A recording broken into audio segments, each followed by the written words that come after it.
Tonight on News 5 Live, youth gunned down in Dangriga.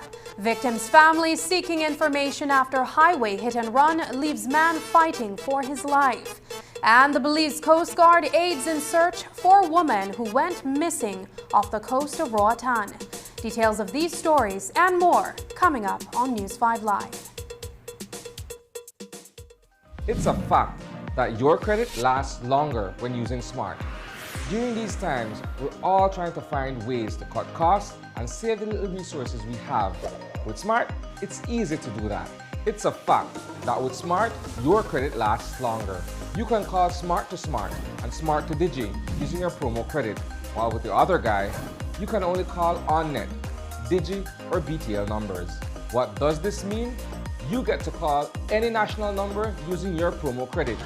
Your promo credit is free, so that call is also free. Know your facts. Don't be tricked by the other guy. Be smart and save your dollars. It's almost lunchtime and Alice is getting hungry and forgot to bring cash. She remembers that eCash now has a geolocation feature in which she can easily view the eCash merchants near her, especially restaurants. Her co-workers also ask her to order food for them. Chicken chow mein, please, and a Coke. The merchant sends her the payment link, she taps confirm, and within a few minutes, her food is delivered. Alice then views her transaction history and taps on the transaction recently made, then taps the split the bill button where she selects the unevenly option and moves the bar to the desired amount per person. The request is then sent to her friends. Her colleagues accept the request and are ready to enjoy their meals. Geolocation and splitting the bill via eCash make Alice's life a whole lot easier.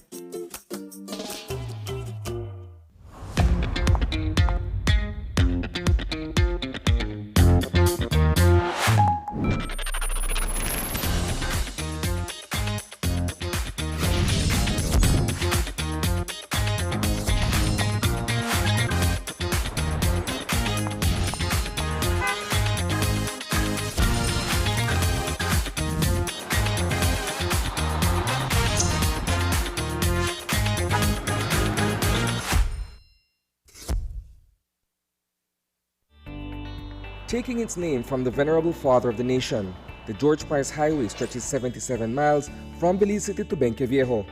Originally built in the 1930s, this cross-country highway system is the artery that links Belize to Central America at the western border with Guatemala.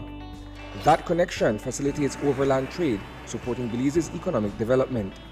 Winding its way across the scenic countryside, the George Price Highway, from Roaring Creek to Esperanza, has been fully reconstructed to meet international standards, with particular emphasis on road safety. A shorter and hassle-free commute is best enjoyed when everyone obeys the traffic laws. To reduce the number and frequency of road traffic accidents, It means that a seatbelt must be worn at all times and the speed limit observed when traveling along the highway. It also means that pedestrians must use sidewalks and crosswalks where available. Buses should only board and discharge passengers at a designated bus stop. Road safety is everyone's responsibility. It begins with you.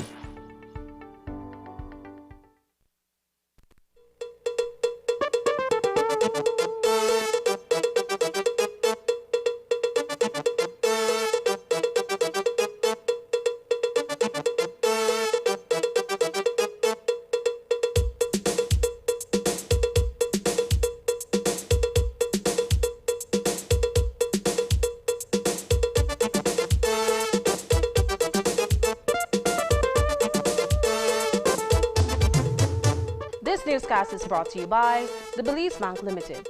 Our country, your bank. Good evening and welcome to News 5 Live for Thursday, January 6th. I am Sabrina Daly.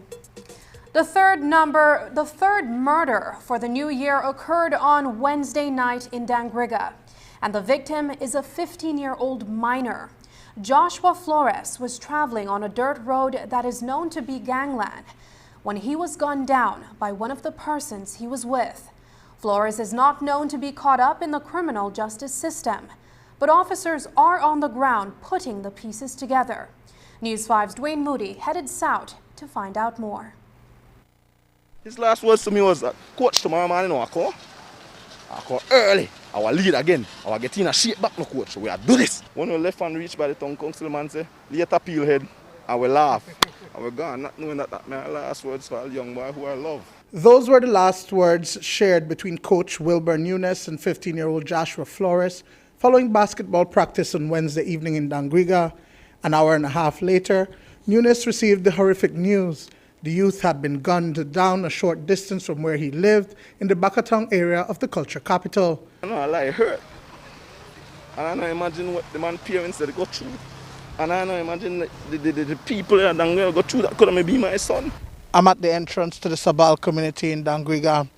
Flores was riding his bicycle here down this path, and about 50 feet from where we're standing right here, that's when a gunman opened fire on him.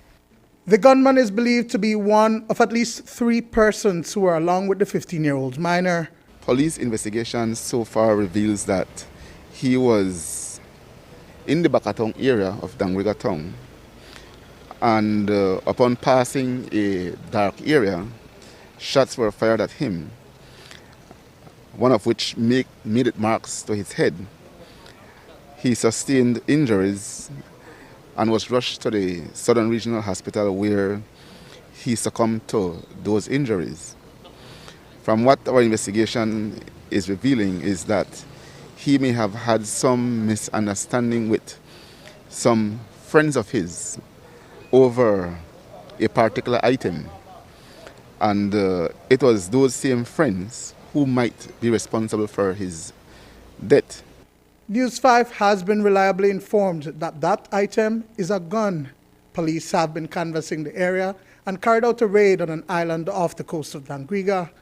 Compal Chester Williams says that several persons have been detained pending further investigation.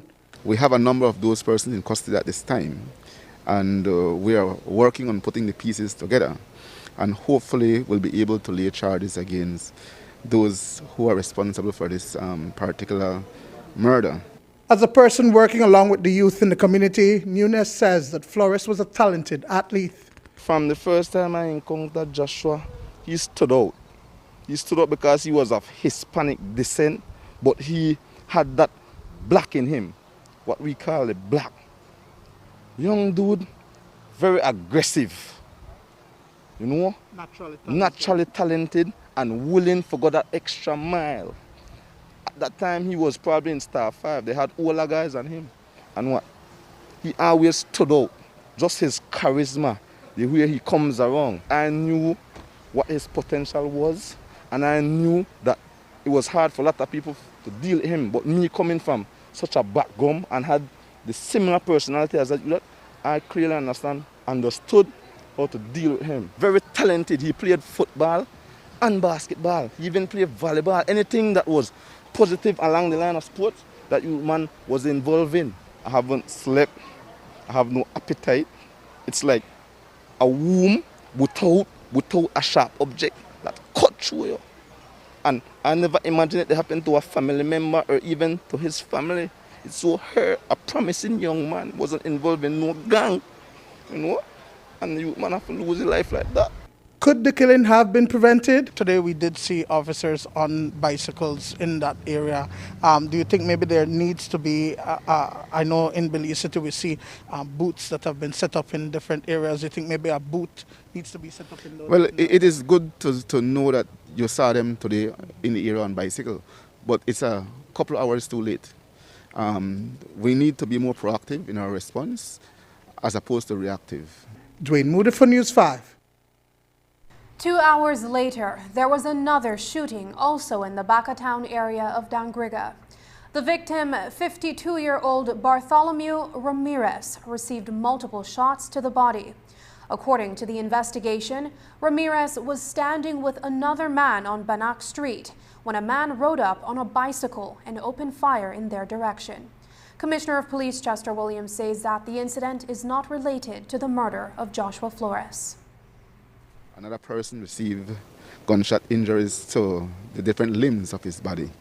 Thankfully, the person did not die and is currently admitted in the hospital in a stable condition.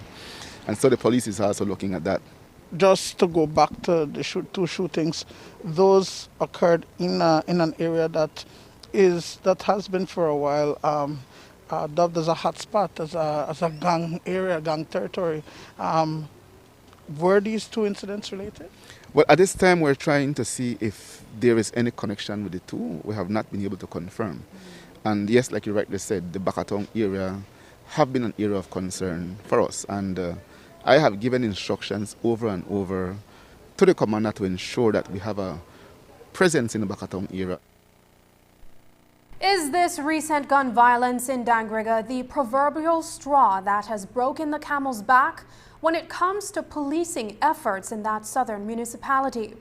We can confirm tonight that there may be a shakeup in the police command in Dangriga, because according to Compol Chester Williams, since last year there have been a spate of violence in that jurisdiction, which seemingly has been going unresolved. I had tasked the OC and the regional commander to put together an action plan in terms of how they will address the ongoing problem in Dangriga. Again, all in an effort to ensure that we don't see Dangriga become the way how Belize City is. And that problem persists. Again, we're seeing that the violence continues in this town. And I don't intend to sit back and allow these things to get out of control, then try to see what can be done to mitigate it. This is a new era, and I must say that my actions are going to be swift this year. I think that we can do better. And so I am looking at the entire structure of the Dangriga police formation to see what can be done to enhance the service that they're offering to the people. I'm looking at the entire structure, command structure, including to see what can be done, even if it means making some drastic changes. So reshuffling yes, the command. yes, and make sure that the people of Dangriga get the level of policing that they so rightly deserve.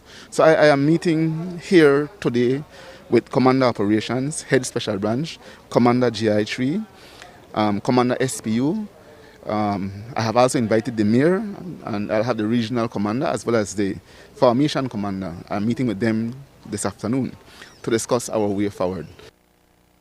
The officer commanding Stand Creek Formation is Superintendent Gerald Jones, and Senior Superintendent Daniel Arzu is the Southern Regional Commander for the Belize Police Department. Clearly expressing his disappointment with their performance, will these officers be removed from their posts and reassigned elsewhere? I can tell you off the bat, I'm not happy with the leadership. I am extremely dissatisfied, and I believe that more can be done. We have invested a lot in Dangriga in terms of human resources and other resources. Other areas in the country do not have GI3 presence. Dangriga have GI3 presence. GI3 have a vehicle in Dangriga. Special Branch have a vehicle in Dangriga. CIB have a vehicle in Dangriga. They got a brand new D-Max for Dangriga. And they have another vehicle that we gave them. So these are resources that the other formations don't have. And so I expect to get more out of Dangriga. But it seems like the more I'm putting into Dangriga, the less I'm getting. And to whom much is given, much is deserved. So it cannot be that we're pouring resources somewhere and then we're not getting value for money. At the end of the day, the public that we serve expect that when they see their money being spent on resources for the police, that is going to make them safer in their communities. And so yes, to answer your question, I'm not happy. And certainly we have to see what needs to be done moving forward. It is not easy. It's a difficult task. But as leaders, we have to understand that at times we must make some very tough decisions. And this might be one of those times that I will have to make tough decisions. Among those who have been in dialogue with the department, sharing concerns over criminal activity in Dangriga, is Mayor Robert Mariano. The former Deputy Commissioner of Police says that he has reached out to the Compal and is assisting with the installation of a booth in the hotspot area of Baka Town in an effort to have a grip on crime. The police is saying that one of the things they would like to achieve today is to have a booth somewhere in the Baka Town area. And so police will be stationed in that area full time now, and that will be around the clock. And so from 2 weeks ago, we have built a booth for that area.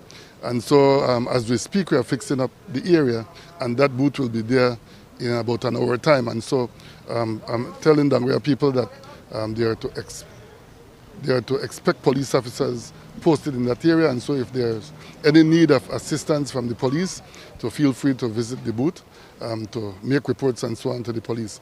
We are also expecting the police to do patrol in that area, those who will be posted in that booth. We are in dialogue with the mayor. The mayor has been generous and have given us a booth that is being installed within that area. I know we're trying to get BL to put the lights on the booth, as well as to put lights in the dark areas within the Baka Town area, because the dark areas do pose some challenges for the police as well as the residents of that area. So once that is done, the police officers will occupy the booth, but in the time being, the police will be in the area to ensure that patrols are conducted. Another thing that I have done, I have directed Commander Operations to install a permanent operation presence in Dangriga, which will include elements of the Special Patrol Unit and MIT. So they are now going to be a permanent feature of the Dangriga Police Detachment.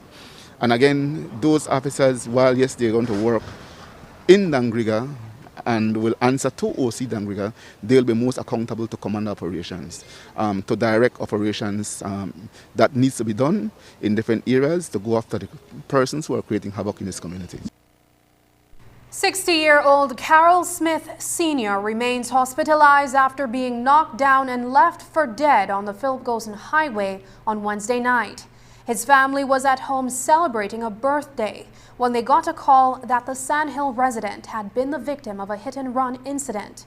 It happened around 8 p.m. near a grocery store in the roadside community. An urgent appeal is being made for persons who may have seen what took place to come forward with information that may lead to the arrest of the motorist who ran him over. This afternoon, News 5 caught up with Araceli Blees at the Carl Huchner Memorial Hospital, where her father-in-law is presently admitted to the ward. Last night we were celebrating my common-law birthday, and last night a close family member called my phone, so I thought it was him that went to borrow the phone to call and wish him a happy birthday. But unfortunately, we got the bad news that he got hit, you know, and so everything changed right there, and so far we don't know who it is. Yes, and so I was trying to ask the public if they saw anything, you know, to please come forward. Everything will be confidential, you know, because that person needs to be held accountable for what he did. What is the present condition of Mr. Smith? last night he was induced coma because of the excessive head trauma that he received. And this morning he woke up, thanks to God, and he was transferred to medical associates for a CAT scan because the machine here at the hospital isn't working. So it looks promising, that he will make it through. What are the police saying? Is there an investigation that is being run as to try to determine what happened and perhaps who was behind this hit and run? We haven't gotten no call from the police, no nothing, and our full information from myself and my common law is right there, and we haven't gotten no phone call, concerning about the police, if they know anything or if they have went through the surveillance camera that's by the Chinese store where the accident happened. Take us back a bit. So you guys are celebrating a birthday and then you got a call that your father-in-law had gotten injured. Yes. What specifically did the person who called you mention to you in terms of what they saw? Okay, the family friend, the close family friend, she called and then she said, Araceli Smith just got knocked down. It was a hit and run, and it looked like his body was lying on the ground for a while before. A bus from Sandhill, traveling from Belize City, saw him lying on the ground on a pool of blood, and then they were the one who rendered assistance, and they were the one who were calling the police, but they didn't make it on time. More problems in the sugarcane industry, but this time within an association. Details when we return.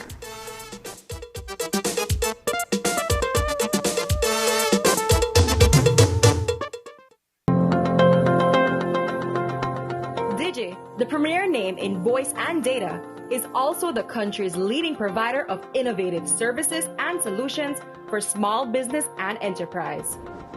At DigiBusiness, we offer solutions, tools, and applications to support your business needs. Reduce costs, improve efficiency, and excel in a changing world where no idea is too big and no task is too small. From technology advising to design implementation and management, our team of qualified solution sales and specialists can develop a reliable and robust infrastructure, allowing you to spend more time on what matters most, your business. Visit us online to explore how DigiBusiness innovative products and solutions can help your business reduce costs and improve efficiency.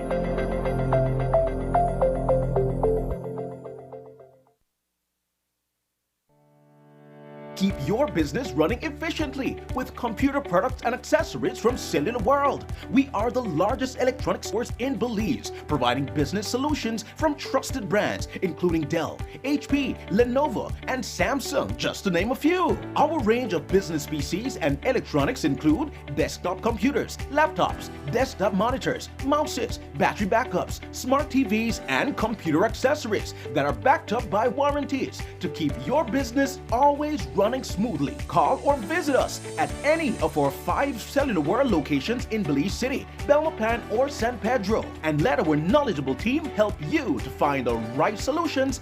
Cellular World, low prices, more choices. Taking its name from the venerable father of the nation, the George Price Highway stretches 77 miles from Belize City to Benqueviejo. Originally built in the 1930s, this cross-country highway system is the artery that links Belize to Central America at the western border with Guatemala. That connection facilitates overland trade, supporting Belize's economic development. Winding its way across the scenic countryside, the George Price Highway, from Roaring Creek to Esperanza, has been fully reconstructed to meet international standards, with particular emphasis on road safety. A shorter and hassle-free commute is best enjoyed when everyone obeys the traffic laws. To reduce the number and frequency of road traffic accidents, it means that a seatbelt must be worn at all times and the speed limit observed when traveling along the highway. It also means that pedestrians must use sidewalks and crosswalks where available. Buses should only board and discharge passengers at a designated bus stop. Road safety is everyone's responsibility. It begins with you. It's a brand new year and you have a chance to win over $500,000. Make all your wishes come true in 2022. The Mega Bingo Progressive Jackpot is now at $617,665 and you can get your hands on it all. You can win with one $2 Mega Bingo ticket. Get yours at any Mega Bingo outlet countrywide and tune into the live show airing this Saturday, January 8th on Channel 5, Radio Bahia and Love FM. Or you can tune in live on Facebook or on YouTube. Just search for Belize Mega Bingo and play the game live. The game starts at 8 p.m. Don't miss your chance. You can be the next jackpot winner. Remember, Mega Bingo is the game.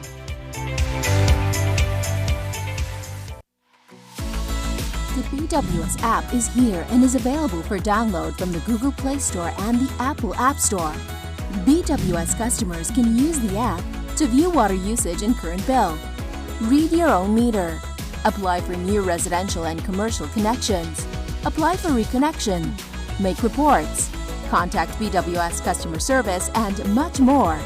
Download the BWS app today. Belize Water Services, delivering water and more. The killing of Flores brings the murder count for 2022 to 3. That's 3 murders in 6 days. The first 2 came by way on a double murder in Sand Hill Village on the night of January 3rd. Justin Milligan and Raymond Dominguez were riddled with bullets when at least 2 gunmen entered Dominguez's house and executed them. Today, Compol Chester Williams confirmed that Dominguez was the intended target and his name was called in the missing case of Anisha Young that remains unsolved. At this time, our investigation is pointing towards a particular group of persons, but we have not been able to confirm their involvement because of the unavailability of witness or witnesses. Officers continue to canvass the area to see if we will be able to find anyone who may have information that could assist the investigation. We do believe that the other victim, not Milligan, was the intended target and Milligan was just collateral damage because he was there. And we have reasons why we suspect that the other person was the intended target. And so we're going to look at that investigation and focus on those persons who we believe are responsible, and then we see how we go from there. Sir, a motive behind that? I know you said the department does suspect that Dominguez was the intended target, but for what reason? Like, I know there's different speculation on the ground. Dominguez's name has been called in a number of very serious investigations, and in particular that of Anisha Young. Let me say that because the public knows that. And it is based on those facts that we know that his name has been called in many incidents before that we believe that he was the intended target. What kind of intervention can be done on the ground? Or this was just a one-off thing? Well, we don't foresee that that issue in the Sand Hill area is going to spiral out of control, or we don't expect or anticipate any retaliation. Okay. Nonetheless, we still need to make sure that we err on the side of caution by doing what needs to be done to avert any possible retaliation. A Belize Coast Guard is currently assisting with a desperate search to locate a woman who went missing at sea on the 2nd of January. 22-year-old Angie Pena was riding a jet ski near a beach in Roatan, Honduras, when she suddenly disappeared. After days of fruitless searching nearby waters, her family fears she may have drifted into Belizean waters. News 5 spoke over the phone to Captain Gregory Soberanes, Vice Commandant of the Belize Coast Guard. We received information from the Maritime Authority in Honduras requesting support for the search and rescue of a Honduran national, Miss Pena. She disappeared from the beach of West Bay in Roatan on the 2nd of January. At the time, she was doing recreational activity on a jet ski. The initial search area that was provided to us by the Hondurans were in their jurisdiction. So at the time when they contacted us, the time had elapsed and they believe that there was a slight chance of her drifting into Belize's sea spaces or in Belizean waters.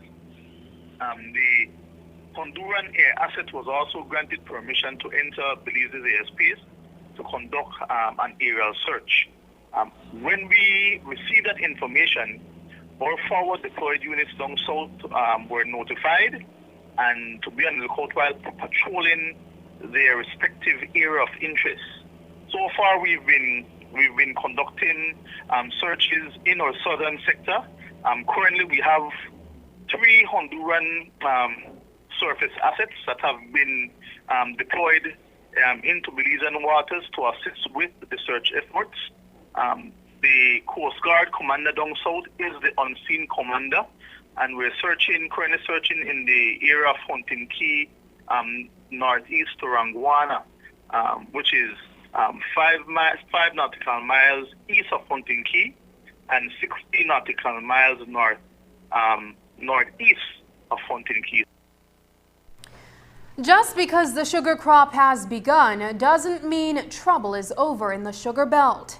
2 factions of the Corozal Sugarcane Producers Association continue to be at odds with each other. One group, led by Everaldo Uc, a former association director, is calling a special annual general meeting on Sunday. But another group, who say they are the legitimately elected board of directors, says the AGM is fraudulent and being organized by a non-member. To give you some context, 34 members of the association claim that they were expelled after persistently clamoring for an election and greater transparency. On the other hand, CSCPA is on record saying these farmers were not expelled, but did not register during the October re-registration exercise. Last week, this internal feud erupted into a scuffle outside the compound of ASR-BSI in Orange Walk. In that incident, the mill was reportedly not recognizing the farmers as members of the association, therefore barring them from delivering their cane as association members. In the end, it was agreed that they would be allowed to deliver their cane as CSCPA members, and that the conflict would be addressed internally. Well, Uc and his crew will be holding a special AGM on Sunday, January 9th, and it appears they already have clearance from the Ministry of Health and the Ministry of Home Affairs. We spoke to Everaldo Uc over the phone about the purpose of this contentious meeting. I just want to make it clear that the 4 members who are representing the association, they have been illegal since 2018. Out of the 7 directors that are supposed to be members of the board, it's only 4 of them that are now representing the association, and in fact they have been illegal since 2018. And presently they re-elected themselves again, even though the SICB does not recognize them as legal leaders representing the association, but they insist in that they are the ones that form the board of directors, no? Yeah. What do you mean by they elected themselves? Well, since 2018, we have been claiming for elections. Elections have never been done in our association in according to our bylaws. Our bylaws clearly states that we should have elections for the board of directors every 3 years. Remember that since the inception 2015, we have not had an election. And this has been the illegalities that these people have been playing. The government was trying to pass the amendment, particularly to have elections in the association, but as you know, the Senate did not take the decision, has not taken the decision as yet. However, the Minister of Agriculture was the one trying to help the members from all associations, no, to be recognized, to have those elections. Where we are at this moment is that we are not calling an election, we are calling a special general assembly as approved in our constitution that we have, our bylaws, no? UK is also calling for greater transparency from the current board of directors as it pertains to the management of fair trade funds. Annually, thousands of dollars are distributed to associations under the Fair Trade Agreement. These funds are earmarked to improve farmer productivity. According to UK, however, CSCPA members have not received a financial report since 2018. And if you are wondering whether members calling a special general election is illegal, UK argues that such a meeting is provided for the association's bylaws, so long as the membership quorum of 100 is met. It is that General Assembly which then has the authority to make decisions on the future of the association. Yes, once we have the quorum, and precisely this is what happened to the present board of directors. We have insistently been sending them letters of request to call elections since 2018. Consecutively for 3 years, we have been sending them petitions of Ken farmers. And those petitions are exactly the number that is required as a quorum.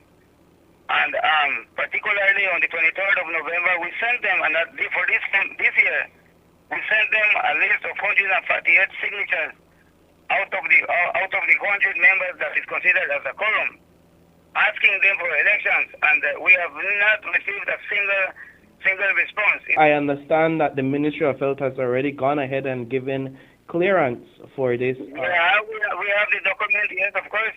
Yeah. How do you plan to manage that, even amidst COVID-19 and the current spread? The venue has the capacity of 400 members. We are using the 66 Corozal Community College Auditorium, and has a capacity for 400 members. So we don't plan to run with 400. I will repeat to you again, we only need the 100 members, that is the quorum. 144 signatures out of 600 members. You're clearly outnumbered and at a disadvantage. Yeah. Well, that is an issue that we have also looked at, is that we have been telling them since 2018, if you feel that you have the majority of support, why don't you call elections? If farmers decide to put you back again as the chairman of the association, well, we will congratulate you, We also heard from the chairman of the CSCPA, Vladimir Puk. In their releases, the association urged members to, quote, stay at home and not get involved with such calling for them to participate at this AGM, as it is not legally decided by the present administration of the CSCPA, unquote. Make something very clear. The last elections was held in 2019, right, in the organization. And the last AGM was 2019, the same date, right? So it has been exercised. Like I said, due to COVID, were passed in 2020 and 2021, but those are the issues, right? And there is dates set and months set for those things to occur. So let's say, for example, that the government wasn't obliging the CSCPA to hold an AGM this weekend. When would you have scheduled one on your own? Well, those are things that we as a board decide on to call elections, and those are things that, since we have a bylaws, we are autonomous, right? And those are things that need to be considered before going to an AGM. No, there are various procedures, right? We need to advise our funders also of any movement that we're going to have. I mean, COVID, as you heard, this last week has been coming to a rise, and it's something very concerning. But I'm not using it as an excuse. Simply, we are abiding by what our bylaws and the law, at the moment. Now, it is very surprising that at this point in time, anyone can apply for a special meeting for an organization which is private and conduct one as such. So will you resist? No, the thing is that we need to not resist, but look at things at what the bylaw states. Will a meeting be held, or will you all not, because you think that it is incompatible with what your bylaws say? It's not that it's incompatible, it's the principles. The National Trade Union of Belize has commended the Belize Sugarcane Farmers Association and the Belize sugar industry for agreeing to an interim commercial agreement. A release from the NTUCB also recognizes the government of Belize for its role in ensuring both parties acted in good faith during the talks and notes the presence of the police department throughout the impasse and blockade. The trade union umbrella organization says it encourages both the cane farmers and the sugar mill to continue their constructive efforts to finalize a new commercial agreement that will benefit all parties. While the unions are hailing the signing of the interim commercial agreement between the farmers and the mill at Tower Hill as a successful outcome, members of the Belize Agro-Productive Sector Group have a very different view. Today, the Belize Agro-Productive Sector Group Chairman, Dr. Henry Canton, wrote to Minister of Agriculture, Jose Abelardo Mai, expressing what he terms, open quote, the failure of government to protect and support private sector investments that has led to illegal and damaging events in both the north and west of the country, end quote. Canton says the sector is concerned that if the law is not enforced, this will hurt the investment climate and the larger Belizean economy. The organization's letter to the minister stresses that businesses in Belize need a government that is supportive of private sector-led growth and which ensures any future inventions does not do critical damage.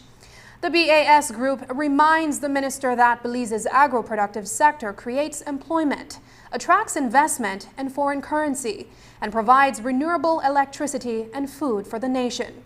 The letter was copied to the Prime Minister John Briceño, a number of other ministers involved in economic and sustainable development, and the Attorney General, Magali Marin-Young. After the break, the Public Utilities Commission says BEL has inconsistencies in its power purchases. Find out how they responded when we return. But first, here is a look at the latest COVID-19 figures.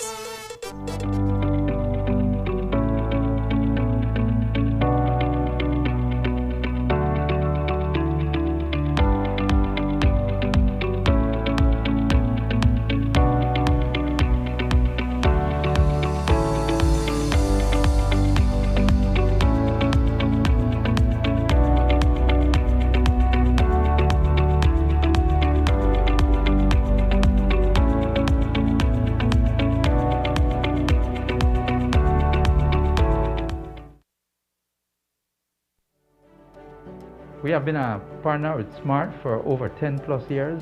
We have a full Smart plan we use as our major driver for our business. We have a service that rolls over in that if you call one and it is busy, it rolls over to the next line. So once you call us, you can get us at any time. Before we got this Smart service, we were paying upwards of nearly $2,000 in phone bills. Since we've had our Smart service, we pay an average of about $600. So we've had tremendous saving, more than 50%. For the businesses, if you want to save money, switch to Smart because it is far more cost effective and the service is excellent. Smart continues to be innovative in bringing new technology and meaningful savings during these challenging times to businesses across Belize. Sign up for our VoIP technology or broadband packages and save more. You inch your way to the edge of the board. Once you leap, there's no turning back. Your heart begins to race. You need to make a decision. Are you in or out? Join us for our brand new series where we dive deep into what it looks like to make God our Lord of all or not at all. God doesn't want just the dip of our toes or a wade in the shallows. He wants all of us. We're in or out. Who offers the best mobile experience in Belize? You don't know? Well, the truth is Digi, our national telecom, of course. Digi has the largest mobile LTE advanced network with over 96% countrywide coverage, offering the fastest mobile LTE data speeds at the most affordable rates with mobile plans that fit your lifestyle. The truth is, only Digi gives the ultimate mobile LTE experience. Visit your nearest Digi store to join the bigger, better network today. Digi, our national telecom. Visit us online at www.livedigi.com.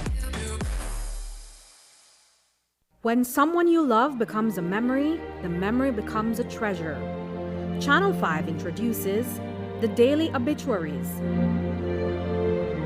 The Daily Obituaries will broadcast all death and funeral announcements and memorials to honor your loved one's life and memories. The Daily Obituaries airs on Channel 5 prior to the evening newscast, with subsequent repeats at 10 p.m. and 12 noon the following day. It will also be placed online on our social media platforms, all for a standard package fee. Celebrate their lives and memories with Channel 5's Daily Obituaries. Honor in life and reverence in death. On Wednesday, the Public Utilities Commission issued a stinging press release announcing that electricity rates will go up by a penny per kilowatt hour this month. But the utility regulator explained from its point of view that the Belize Electricity Limited had made purchases of power on occasions during the latter part of the year that were more expensive than alternative sources. It also accused the electricity provider of, open quote, flouting the law and intentionally ignoring reasonable requests, end quote. As we've explained, those requests were for disclosure of supporting invoices to prove that the company spent excess money to purchase power. Today, the PUC's Director of Tariffs, Ernesto Gomez, told us via Zoom interview that the PUC had been monitoring BEL's monthly reports and noticed some sharp inconsistencies in the cost of power in certain months. In late October, when we got the report for September, we realized that the regulated parameters that we had for cost of power were in the vicinity of 20 cents, and it turned out to be about 25 cents. That caused us, as a regulator, to investigate deeper and find out what happened. And we realized that it started really in August and run into September all the way to the 23rd of September or 21st of September, whereby BEL was faced with an uneven pattern of weather. It seems that the rains would start normally in July or August, and it started in about the 25th of August. And under that indication, BEL made some decisions to dispatch. But it happens that we were in a drought watch, and as a result, there was not going to be any more rain. So that decision that BEL did caused that the reservoirs of water be dispatched quite a bit at the Chaleo Dam, leaving us without that resource. So in doing so, the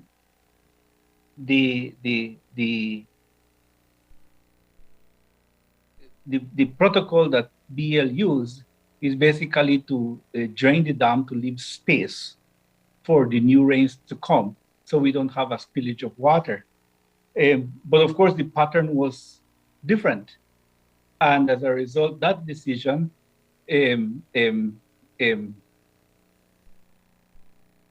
coupled with the fact that POC was having, CFE was having very cheap prices at that time, caused the variance of the expenditure to be significant. Basically led, it's decisions that BEL did, and of course, every decision costs money, whether either save money or cost money. So the lessons to be learned here is to apart from looking backwards on history, you need to look at present conditions, and especially climatology, that is changing so fast with climate change. Patterns are not exactly the same. And predictions are very good nowadays with the weather systems and the Weather Bureau and the regional weather, Caribbean Weather Bureau that we follow, that tells you the expectations of rain for the region. So that's basically the situation that drives the variance in the cost of power. But BEL refutes the claim, and its general manager of corporate services, Don Nunez, said today the company is disappointed in what it calls unfair and untrue allegations and accused the PUC of being the one to not respond to its requests. During a Zoom press conference today, she explained how BEL dispatches power, and the company's regulatory affairs liaison, Leon Wesby, said the PUC accepted the costs. In November of last year, the PUC indeed wrote to BEL formally to put those allegations to BEL. And the allegation was that BEL, you have dispatched power in a manner that ended up costing customers $2 million more than should have been the case. We responded to the PUC comprehensively in writing, right? We provided them with all the information. We refuted the allegations. Furthermore, we asked the PUC to please respond to us and provide us with the evidence for your allegations against the company. And, such a request is quite reasonable because if you make an allegation against anyone, it's expected that you're going to bring evidence and supporting information to support your claim. The PUC did not respond to BEL's requests for evidence. And I can also share with you that later on there was a discussion between the CEO of BEL and the chairman of the PUC. In that discussion, the CEO asked the chairman or inquired as to why there was no response from the PUC. And the chairman's response was to the effect that BEL has documented its position and that is the end of that matter.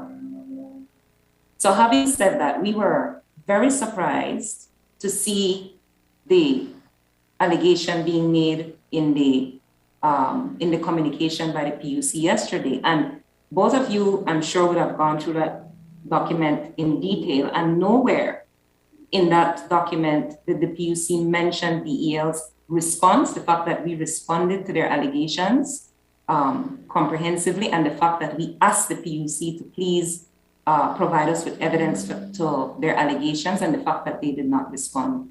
That was not at all in the communication. The PUC has the authority, and they've been adamant that they will not allow costs to pass on to customers if they deem that those costs were not justifiably incurred. If you look at their decision, the PUC accepts the cost of power that was submitted by BEL for the month of September 2021 as is, which means then that they had, as Don explained, accepted BEL's refutation of that allegation that we mismanaged cost of power in that month. That's the only explanation, right? Because they accepted it, and they've been adamant that they will not pass it on if it were otherwise the case that customers should not bear that cost. So. But while BEL says it has complied with the PUC's request for supplementary documentation, the PUC official says that not only has BEL not done so, it has a history of not following through. Gomez said the PUC will move to amend the SI that governs how BEL conducts this type of business. When we received the BEL information, the first thing that we did is we requested the supplementary information. Some of it came, we requested additional information, and it turns out that by the time we get that information, the 15 days are almost consumed, and there's no chance to go and start to do the analysis all over again. But this is for this instance. In the past, when we did the ARP in between April and June for this year, we had the same problem.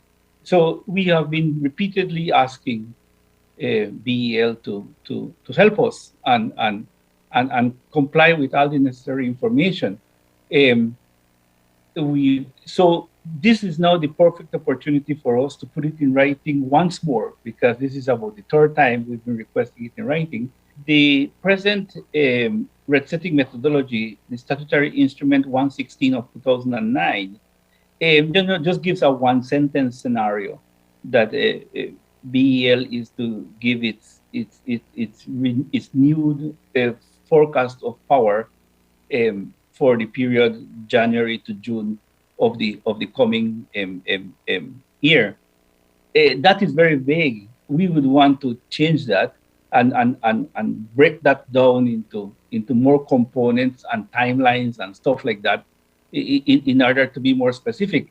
It is so vague that you can't really say BL is wrong. And as a result, we need something in there that gives us the right then to go through and ask and getting all that information.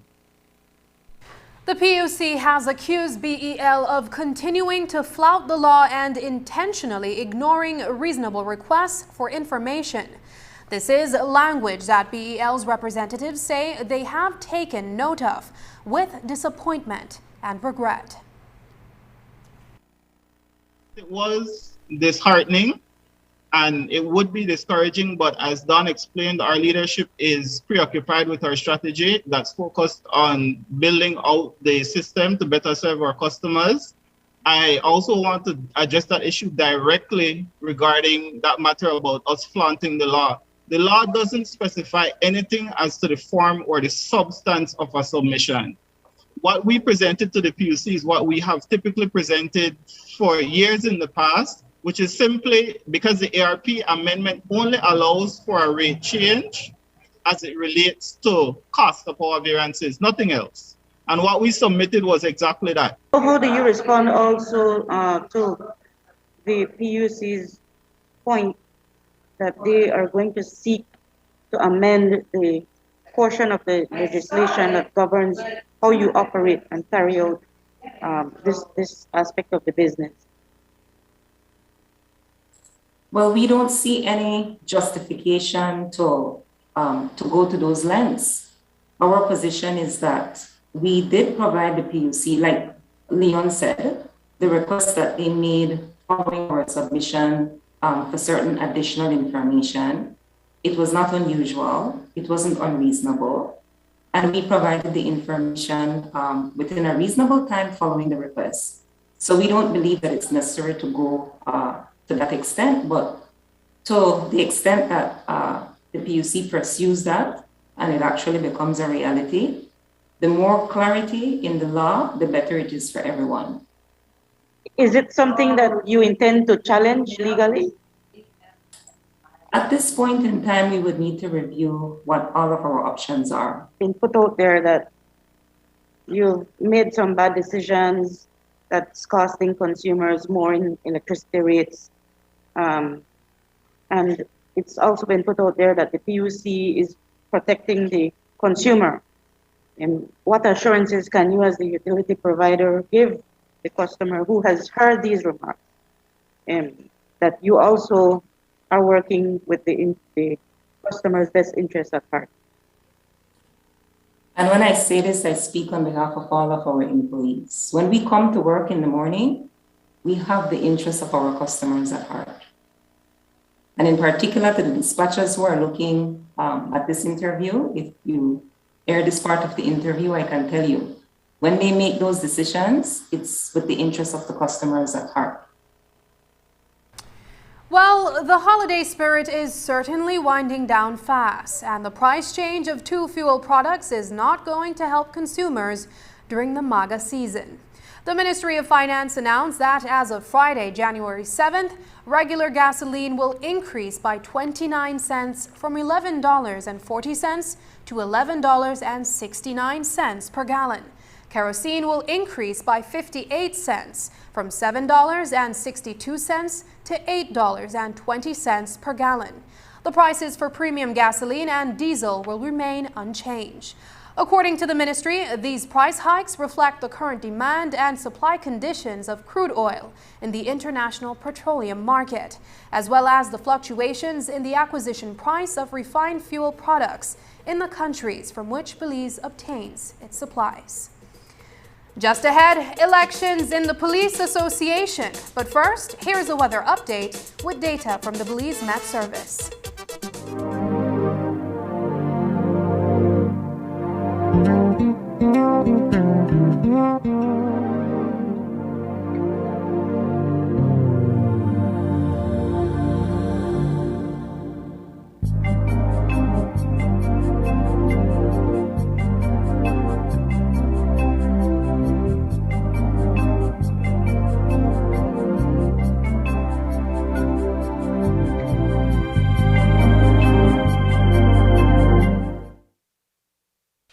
The Social Security Board, in collaboration with the Labor Department, takes this opportunity to remind insured persons of the requirements for compensation when on sick leave. Any employee who has worked with an employer for at least 2 months is entitled to 16 working days of sick leave with full pay every year. This is how it works. Upon approval of a sickness or injury benefit claim by SSD, 80% of the employee's weekly insurable earnings is paid as a Social Security benefit, and the difference in the employee's salary is paid by the employer. This is to ensure that the employee does not suffer any loss of wages when ill. After 16 days, compensation for sick leave is paid as a Social Security benefit only. Some conditions apply. This message is brought to you by the Social Security Board and the Labor Department. Social Security Board, safeguarding you, your family, your future. We all know the importance of running water and proper drainage in your home. That's why we rely on a fully functional plumbing system. At Benny's, we have all the plumbing supplies and accessories you need. Our pipes, fittings, valves, and adapters are made from durable quality materials. Remember to wash your hands with clean running water from your faucet. We have kitchen and bathroom faucets in various styles and finishes. Whether for installation or maintenance, make sure to use recommended PVC cleaner, solvent, and Teflon tape to fix or prevent leaks. We also have the tools to get the job done. For all your residential, commercial, or industrial plumbing needs, shop at Benny's. Celebrating 75 years of quality and savings.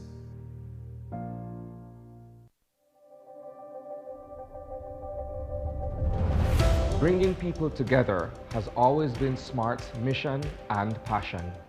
That is why we are proud to have built a locally independent quality network from the ground up that spans the country with over 100 sites. We continue to add more affordable mobile data packages, broadband speeds, and voice services to meet your personal and business needs. SMART has set the standard of true competition with the most competitive prices on all services offered. We invite and welcome you to join the SMART family, where the value for your dollar matters. SMART will continue bringing new technologies, more affordable prices, network expansions, and people together. SMART, bringing people together.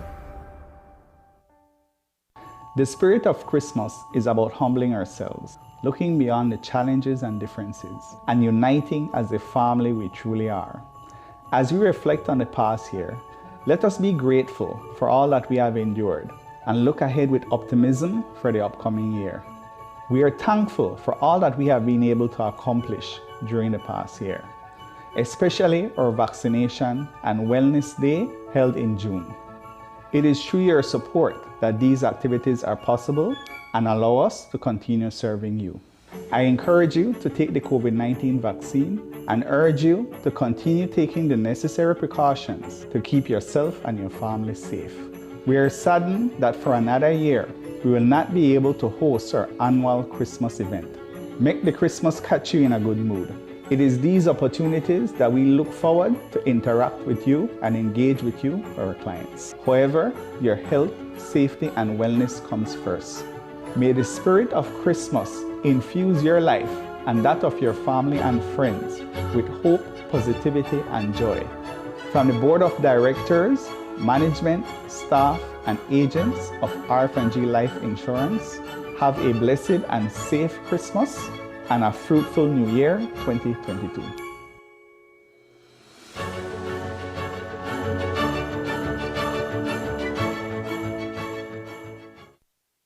Members of the Belize Police Department participated in an election earlier today to choose a new executive for the Police Association of Belize. As many as 10 candidates offered themselves for various seats on the Central Board, including Sergeant Jermaine Hyde, who was elevated to president in 2021 when the duly elected president ascended in rank and was no longer eligible to lead the association. Hyde and his team were busy for the better part of last year, looking after the welfare of fellow officers. Their accomplishments during the past 12 months are what they are banking on to get them re-elected today. Out of the 7 members that are presently the members, was the members of the Central Board, 6 of us are bidding again. Hopefully we are re-elected so we can continue to work for the members of the police department and the members of our association. Now tell us about your time in office so far, and how have you tried to look after the best interests of the officers who are looking to the association for their the protection of their rights? It wasn't easy. I mean, as you know, we are still in a pandemic. We have seen this year, last year, 2021, a number of police officers have gotten infected with the virus, and as a police association, well, the Police Association Central Board, we tried our best to assist our police in terms of getting care packages for them. There is presently a land scheme that is, we have forwarded some applications, about over 400 applications to the Ministry of Natural Resources, and we are presently in that process of trying to acquire land for our members. So we have been doing a number of things, and we want our members to understand that we will continue to work for them if elected. I mean, it's not about competing, it's about getting those people who want to look out for the welfare of the police officer. And I believe any one of us that are elected today will look out for the welfare of our police. Sir, and we can work together, regardless if it's my 7 or the other 3. Does the Commissioner of Police influence the outcome of the Police Association's elections? There have been suggestions that the Compol holds sway over the management of the association, but no one has come forward with a formal complaint against him. Those questions were put to Home Affairs Minister Karim Musa when he sat with the media on Wednesday. Here's how he responded.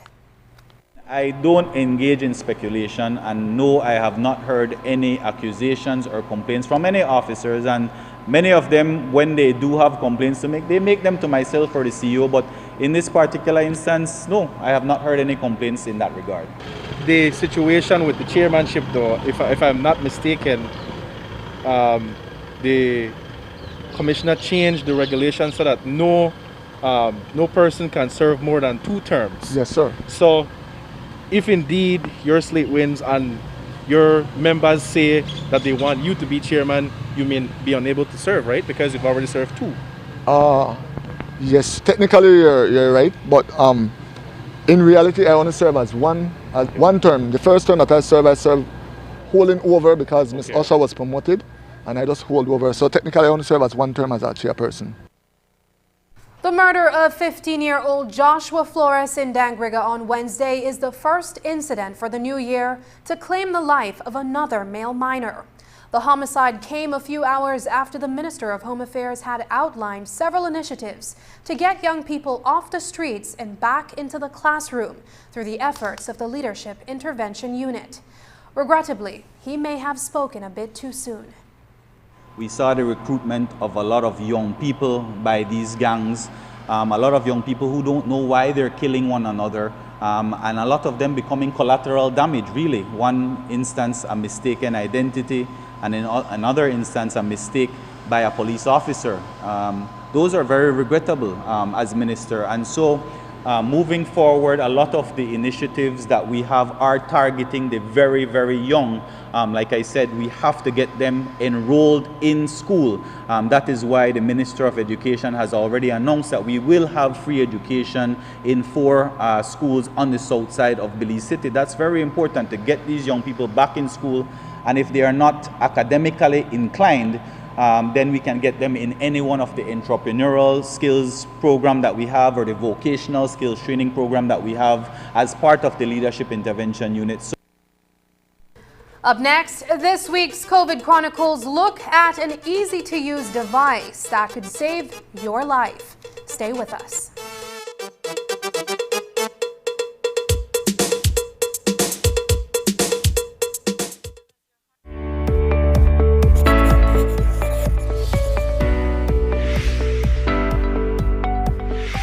What is the Pfizer COVID-19 vaccine?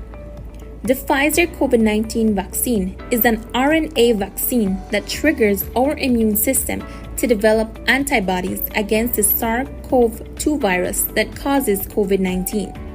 It helps to reduce hospitalization, severity of the disease, and death. What is the Pfizer vaccine made of, and is it safe? The Pfizer vaccine is made up of mRNA messenger ribonucleic acid, which are molecules that carry the genetic information needed to make proteins, lipid, salts, and sugar. It is safe for persons 12 years and older and does not contain the COVID-19 virus, hence cannot cause infection. Tests have shown that the vaccine is effective against current virus variants. Who should take the Pfizer vaccine? The Pfizer vaccine should be taken by persons 12 years of age and older who do not have severe allergic reaction after a previous dose of vaccine or have not had severe allergic reaction to any ingredient of this vaccine. 2 doses of the vaccine are required 3 weeks apart. If you are between the ages of 12 and 17 years, you are required to present a signed consent form before you are vaccinated. What are the side effects of the Pfizer vaccine? Some common side effects of the Pfizer vaccine are headache, fatigue, muscle pain, fever, chills, and swelling at the injection site. If side effects persist, contact your doctor as soon as possible. Does the Pfizer COVID-19 vaccine prevent infection and transmission? No, vaccination alone does not prevent infection and transmission. We are still required to continue to wear masks properly, physically distance, wash and sanitize hands often, practice proper coughing and sneezing hygiene, and avoid crowds.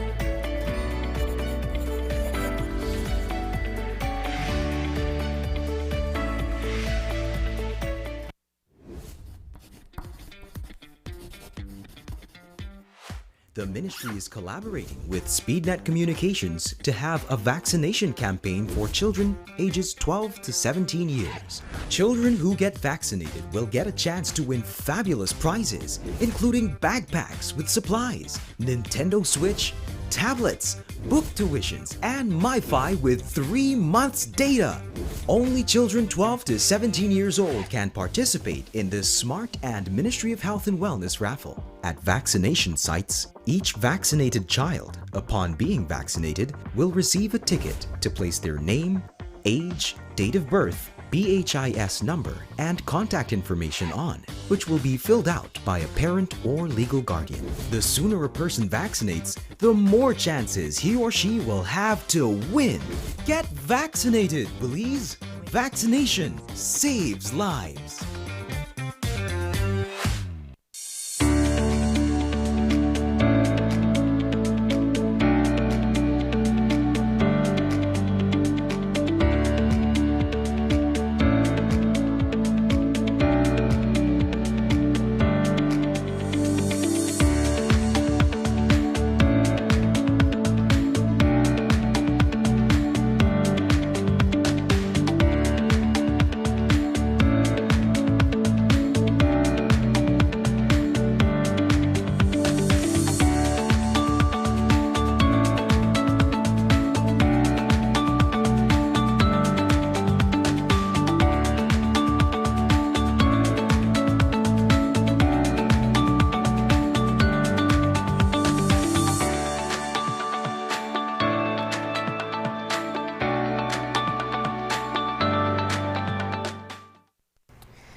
If you're a COVID patient and you're at home struggling to breathe, doctors recommend obtaining a tiny instrument that could mean the difference between life and death.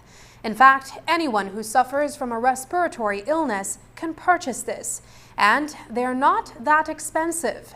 Here's Marian Ali with this week's COVID Chronicles. This is called a pulse oximeter. It is a device that is used to measure the level of oxygen circulating in your blood as well as your heart rate. This is an important marker in COVID patients, whether they're hospitalized or at home, because by monitoring your saturation, then you know how the lung is performing. This reflects on the performance of your lung and can give us an idea whether the lung is affected or not. If you see your oxygen saturation declining and going into the lower 90s, upper 80s, then of course you need to seek medical attention right away. Dr. Shana Pot says monitoring your saturation can help you to make the right decision that can save your life. Doctors administer oxygen support and take x-rays and tests to determine how severely compromised your lungs have become by the disease that you have. And while COVID has become the most prevalent respiratory illness worldwide since 2019, the device also serves well for patients who suffer from other types of lung diseases.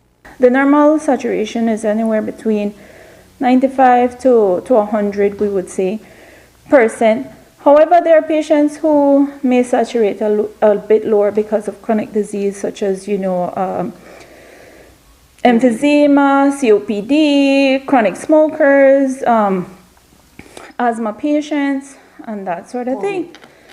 And then, of course, where we're focused on right now, COVID patients. Even sometimes patients who have recovered from COVID and are in the post-COVID phase, they might still see this altered or low because of the scars left behind by COVID. The pulse oximeter is easy to use. Even a patient can understand its readings. Showing me two readings here. It's your heart rate and your oxygen saturation. So here, the first one that's in yellow, that's your saturation. And as you can see, it's at 100, so that's perfect. Right? And then your pulse is at 99. As is shown here, the device gives off your readings just seconds after it is clipped around your index finger.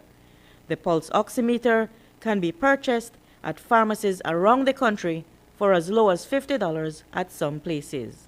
Marian Ali for News 5.